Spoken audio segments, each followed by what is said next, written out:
ating Mighty Clean Powder Detergent. Pero, just to refresh everyone, at kung pagbaba ko kanina kung naamoy nyo ko, di ba? Amoy na amoy ang Mighty Clean Powder Detergent dahil siya nga naman ay mabula. Di ba? Gusto natin yung mabula agad. Kasi parang pagka naglalaba tayo, kailangan may justification. Dapat mabula. Hindi ba? Ito sobrang bula, mabisa, alam niyo yan, mabango, at affordable.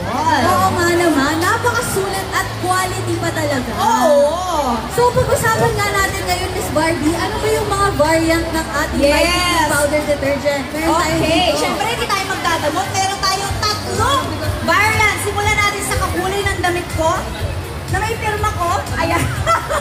Ibig sabihin, proven and tested ko yan. Ang ating unang variant, ang Mighty Clean Powder Detergent with Fabric Conditioner. Ito yung feeling ko, pwede nyo itong gamitan kapag makikipag-date kayo.